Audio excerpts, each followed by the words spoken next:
Assalamualaikum warahmatullahi wabarakatuh. Perkenalkan, nama saya Azhara Syifa Ekarani, NIM 2032254 PGMI 4B. Alhamdulillah kita bertemu lagi pada hari ini dengan materi fikih bab Thaharah. Sebelumnya, di sini saya akan menjelaskan tentang pengertian Thaharah.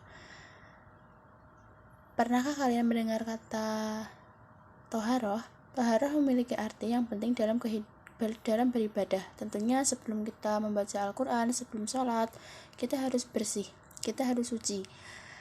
Jadi Thaharah artinya bersuci dari hadas dan najis.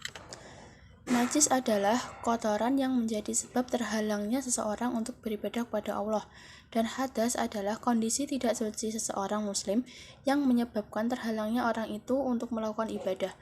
Anak-anak tahu belum berapa jumlah macam-macam Thaharah?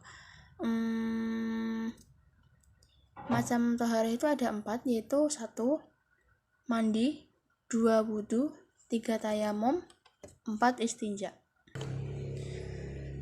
Penjelasan yang pertama yaitu mandi. Tentunya kita setiap hari mandi 2 kali sehari, pagi dan sore. Tujuannya apa? Supaya tubuh kita bersih dari hadas dan najis, menjadi sehat dan khusyuk dalam mengerjakan sholat. Macam Thaharah yang kedua yaitu wudu. Sebelum kita bersih dari hadas atau kotoran, kita tidak boleh sholat, kita harus berwudu terlebih dahulu. Berwudu artinya bersuci. Bersuci hadas kecil dan dengan air yang suci. Macam Thaharah yang ketiga yaitu tayamum. Tayamum yaitu bersuci dengan menggunakan debu karena tidak ada air. Jadi tayamum sebagai penggantinya wudu. Macam Thaharah yang keempat yaitu istinja. Istinja dengan mudah kita sebut dengan cebok atau membersihkan kotoran yang keluar dari 2 jalan, yaitu dubur dan kubul. Apa sih dubur dan kubul itu?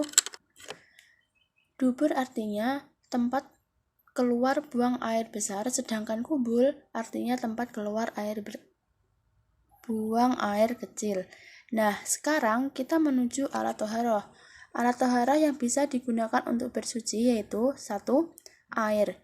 Macam-macam air yang dapat digunakan untuk bersuci yaitu air hujan, air salju, air sumur, air sungai, air laut, mata air, dan air embun.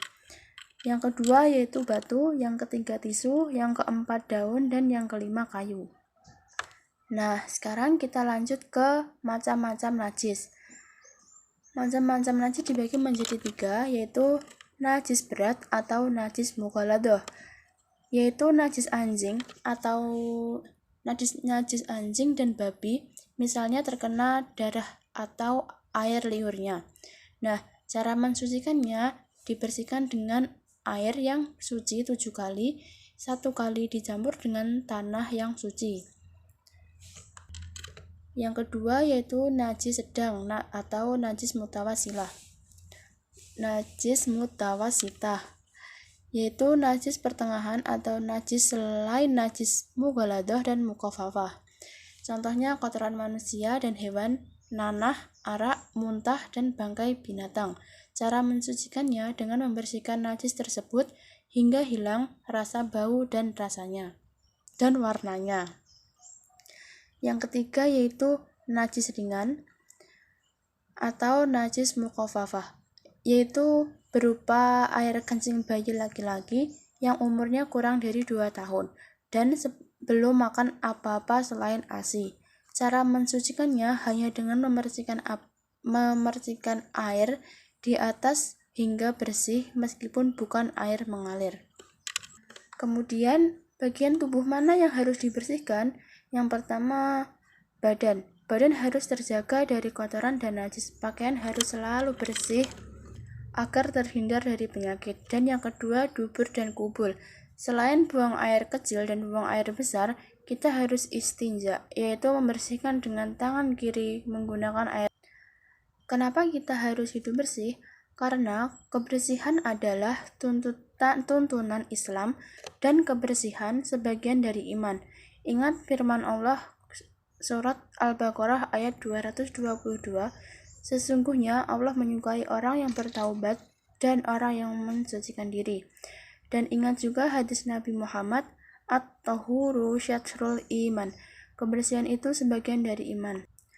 Nah, teman-teman di sini sudah tahu kan yang dinamakan dengan bertayamum, dan sekarang kita akan mempelajari tentang bagaimana cara bertayamum. Tayamum adalah pengganti berwudu apabila tidak ada air suatu berpergian atau sedang sakit. Bersuci cukup menggunakan debu. Yang pertama, membaca basmalah. Dan yang kedua, letakkan tangan pada tempat yang berdebu, kemudian kita tiup dan kita usapkan pada muka kita, kemudian mengambil debu kembali dengan cara yang sama, lalu diusapkan kepada kedua tangan kita sampai pergelangan 1 kali. Itulah cara bertayamum. Mungkin itu yang dapat saya sampaikan. Bila ada kurang lebihnya, mohon maaf. Wassalamualaikum warahmatullahi wabarakatuh.